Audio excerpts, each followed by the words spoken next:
Welcome to a journey that will change the way you look at Vienna forever. Most people come here for the imperial palaces, the music of Mozart, or the elegance of the Ringstrasse. But today, we are not walking the usual tourist paths. Instead, we are diving deep beneath the polished surface of the city, into a world of hidden symbols, dark traditions, and the occult mysteries that have shaped Vienna in ways few people ever realize.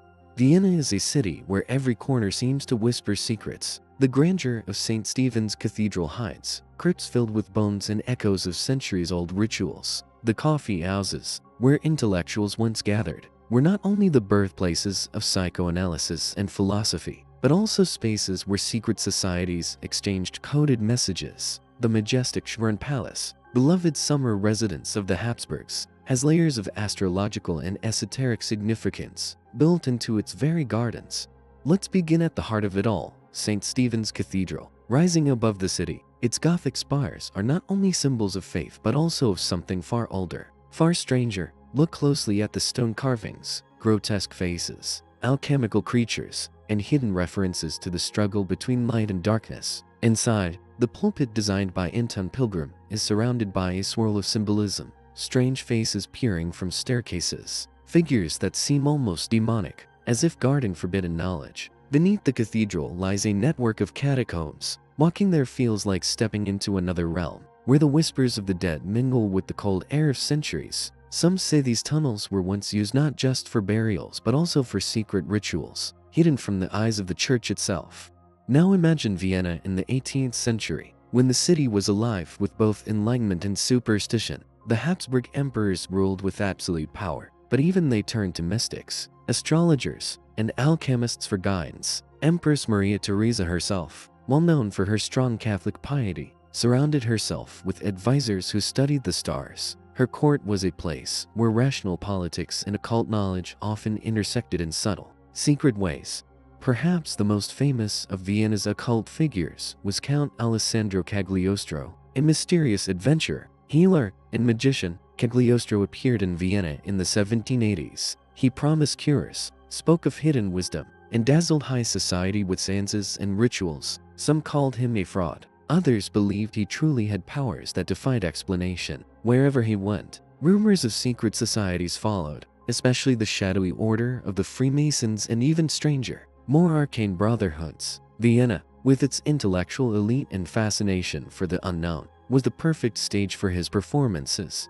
Freemasonry itself has deep roots in Vienna. The famous composer, Wolfgang Amadeus Mozart, was a proud Mason. His opera The Magic Flute is filled with Masonic symbolism, light versus darkness, trials of fire and water, wisdom gained through initiation. When you sit inside the grand opera houses of Vienna, listening to this music, you are also stepping into a ritual disguised as art. Some scholars even suggest that Mozart's death, under mysterious circumstances, might have been linked to secrets he revealed too openly. Was it illness, or was it silenced knowledge? The question remains unanswered. Vienna's occult history does not stop at music or mystics. Walk through the old town and notice the abundance of strange architectural details. Many fonts hide alchemical signs, sun symbols, and even pentagrams worked into their design. The so-called Blood Alley near the cathedral has legends of Templar knights, guardians of lost relics, who may have left behind hidden treasures or manuscripts filled with forbidden wisdom. The Knights Templar were officially destroyed in the 14th century, but in Vienna, their ghostly presence lingers in whispers and symbols carved into stone. There is also the eerie charm of the Zentralfriedhof, the central cemetery. At first, it looks like an enormous resting place of Vienna's cultural heroes Beethoven, Schubert, Strauss, but walk deeper, and you will find tombs and mausoleums decorated with strange symbols, eyes that never close, hands pointing toward the heavens, and cryptic messages about eternity. Cemeteries are not only places of remembrance, they are places where the veil between the worlds feels thin. Vienna's cemeteries, with their elaborate stone guardians, invite you to sense that threshold between life and death. We cannot forget Carl Gustav Jung and Sigmund Freud, whose revolutionary ideas about the unconscious mind were born in Vienna. Freud's theories of dreams and symbols, while strictly psychological, opened the door to an occult way of seeing reality. What are dreams, if not portals to another world? What are symbols, if not codes that speak directly to our hidden selves? Freud himself dismissed the supernatural, Yet his patients often described visions, fears, and shadows that sounded eerily close to possession or haunting. Vienna's intellectual world of the 19th century was a strange blend of science and mysticism, logic and dream, reason and the irrational. The coffee houses became the temples of this new exploration, where every conversation could shift from politics to the unconscious to esoteric philosophy in the blink of an eye. Now let's turn to another side of Vienna, the dark legends. One of the most chilling stories is that of the Stock im Eisen, the iron nail tree. Right in the center of Vienna, near Stephansplatz, stands a column covered with ancient nails. According to legend, blacksmiths once hammered nails into the tree for good luck. Darker tales whisper that this was a place of offerings, a ritual site where iron and blood were bound together. Today, thousands walk past it without noticing, but if you pause, you can almost feel the weight of centuries of superstition pressed into that metal. Another mysterious spot is the Hofburg Palace, the seat of Habsburg power. Its grand halls were not only for imperial politics, but also for secret councils and hidden decisions. In the 19th century, rumors spread that deep within the Hofburg's walls, strange relics were kept, objects of power that the dynasty guarded jealously. Some even claimed the Spear of Destiny, the legendary lance that pierced Christ's side, was held here before being moved to Nuremberg and eventually seized by the Nazis. Whether or not that is true, the Hofburg radiates an aura of authority mixed with mystery, as if its stones remember more than they reveal. And speaking of the Nazis, Vienna holds darker memories from the 20th century as well. Occultism was strangely entangled with parts of Nazi ideology, and Vienna's libraries, museums, and secret archives were plundered for mystical knowledge. Hidden chambers, underground bunkers, and coded documents became part of the war's shadow history. Walking through Vienna today, it is easy to forget how close the city came to becoming a center of esoteric obsession during those years.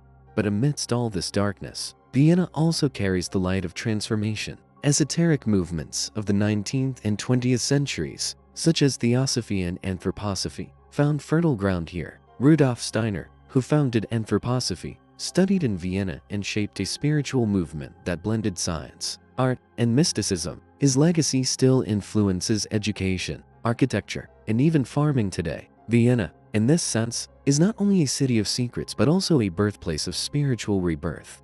When you walk the streets of Vienna at night, the city feels alive with invisible stories. The statues seem to move in the shadows. The Danube glimmers with a kind of moonlit melancholy. You might hear a carriage passing, its wheels echoing like ghostly whispers across cobblestones, and you realize this city has always been more than what it shows. It has always been a place where the occult and the everyday exist side by side. Vienna's occult history is not a single story but a web, woven through its cathedrals, palaces, cemeteries, and music. It is the story of emperors seeking guidance in the stars, musicians embedding secret codes in their compositions, mystics dazzling salons with promises of forbidden power, and ordinary citizens whispering legends that still cling to walls and alleys. To truly know Vienna, you must look beyond the golden facades and hear the heartbeat of the hidden. So the next time you find yourself in Vienna, look closer at the symbols carved into stone. Walk slowly through the cemeteries. Let the cathedral's shadows fall over you. And ask yourself, what secrets are waiting for me here? Because Vienna's history is not just in the books, it is in the air, the streets, the stones, and perhaps even in the dreams you will have after walking through the city of mysteries. And if you want to go even deeper, there are tours, books, and courses that will guide you further into Vienna's hidden world. But remember, some knowledge comes with a price. Are you ready to see Vienna not as a city of music and beauty, but as a living labyrinth of secrets? Then welcome to the occult heart of Europe.